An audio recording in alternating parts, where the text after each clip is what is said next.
মশলাটা একসাথে দিয়ে দিলাম। বিসমিল্লাহ। আসসালামু আলাইকুম, কেমন আছেন সবাই? আমি ভালো আলহামদুলিল্লাহ। আজকের আইটেম দেখে হয়তো অনেকে অনুমান করতে পারবেন যে আজকে কি রান্না করতেছি। তো আজকে অনেক দিন পরে বিরিয়ানি রান্না করব। এখানে চিকেন নিলাম, চিকেন বিরিয়ানি করব। কারণ আমি যে বিরিয়ানিটা করি আমার কাছে মনে হয় যে চিকেন দিয়ে বিরিয়ানিটা বেশি টেস্ট হয়। সবার কাছে মানে আমার ছেলে মেয়ের কাছে মনে হয় যে চিকেন দিয়ে বিরিয়ানিটা বেশি টেস্ট হয়। তাই চিকেন নিলাম, এখানে একটা চিকেন নিলাম 1 কেজি 800 গ্রামের মতো এই চিকেনটা নিলাম। আর এইখানে টক দই, আর এখানে মশলা বেটে নিচ্ছি। এটা হচ্ছে বাদাম বাটা, এখানে জয়ত্রী, জয়ফল, গোলমরিচ, তারপরে পোস্তদানা, শাহি জিরা এগুলি বেটে নিলাম। আর এইখানে হচ্ছে রসুন, আদা আর এলাচ, দারচিনি। আমি প্রথমে পেঁয়াজগুলি বেরেস্তা করে নিব। পেঁয়াজটা বেরেস্তা করে নিচ্ছি। এখানে বেরেস্তা একটু পরিমাণে কম, কারণ আমার বেরেস্তা করা আগে আছে, তো একটু এখানে কম হবে বলে আমি বেরেস্তাটা করে দিলাম। পেঁয়াজ বেরেস্তার তেলে অল্প একটু পেঁয়াজ দিয়ে দিব।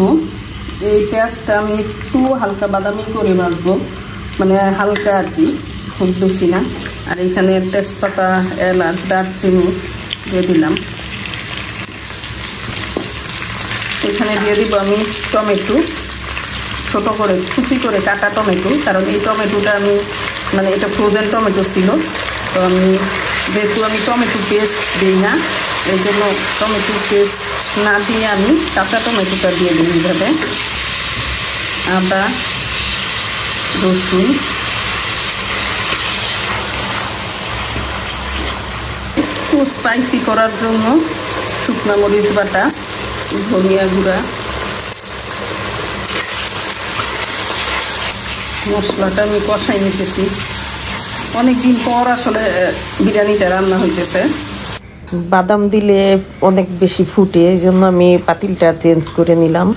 মশলাটা কষানো শেষ, এখন এখানে চিকেন দিয়ে দিব। বিসমিল্লাহ।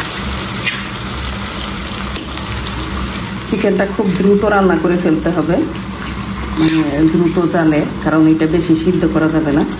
আগে আমি একটু তেলে ভেজে নিই। চিকেনটা দ্রুত রান্না করলে আর মানে বিরিয়ানিতে ভাঙে না, কারণ এটা যেহেতু চিকেনটা নরম থাকে, এটা ব্রয়লার, এখানে সিদ্ধ হয়, আবার চাউলে গিয়ে সিদ্ধ হয়, এই জন্য বেশিক্ষণ রান্না করা যাবে না। এখন বাদাম বাটা আর যে মশলাটা করে রাখছি ওই মশলাটা একসাথে দিয়ে দিলাম। বিসমিল্লাহ। টক দইয়ের সাথে মিলাইয়া ওইটা দিয়ে দিলাম। চিকেনটা একদম শেষের দিকে প্রায় মানে হয়ে গেছে। এখন এটা পেঁয়াজ বেরেস্তা দিয়ে অল্প কিছুক্ষণ রাখবো। এখন পেঁয়াজ বেরেস্তার মধ্যে চিনি দিব, 1 টেবিল চামচ চিনি দিয়ে দিলাম।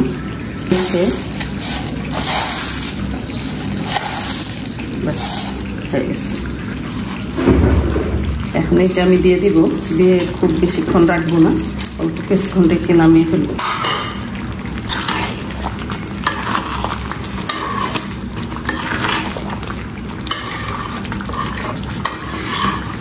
বাদাম দিলে শেষের দিকে খুব সিটে মাংসটা, এই জন্য আগুনটা একটু আস্তে করে দিতে হয়েছে। বাদামটা তো একটু শেষের দিকে দিলে ভালো হয়।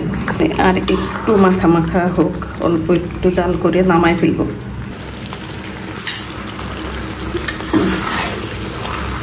মাংসটা একদম এখন মাখা মাখা হয়ে গেছে, তেল ছেড়ে দিছে। তো এখন আমি এটা নামাই ফেলব। খুব সুন্দর হয়েছে, লবণ সব কিছু পারফেক্ট আছে।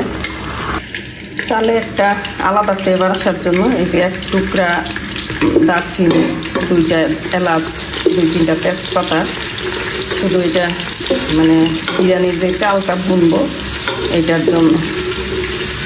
এখানে অল্প একটু আদা, অল্প একটু রসুন, এটা চালটা শুধু ফ্লেভার, যেহেতু ভাজবো চালটা আমি, এই জন্য একটু চালে ফ্লেভার আসার জন্য এটা দিয়ে দিলাম। আমি চালটা দিয়ে দিব। বিসমিল্লাহ।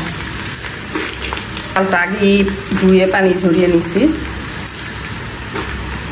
অল্প লবণ দিয়ে আমি চালটা ভেজে নিব।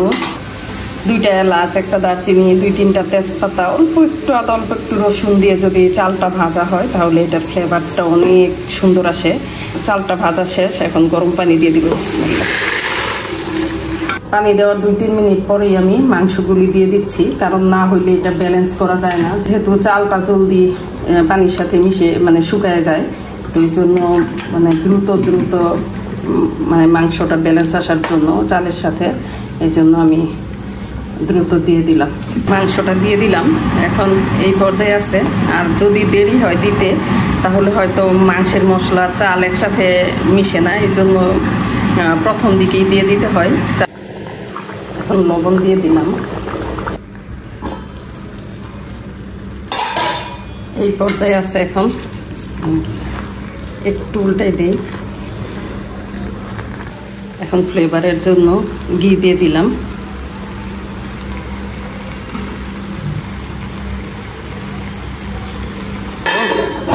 দমে দিব কতক্ষণ, 10 মিনিটের মতো এটা দমে রাখবো চুলায়, একদম আস্তে জালে। একদম ঝরঝরা হয়ে গেছে। তোমার বিরিয়ানি রান্নাটা শেষ, একদম পারফেক্ট হয়েছে। চালগুলিও এই যে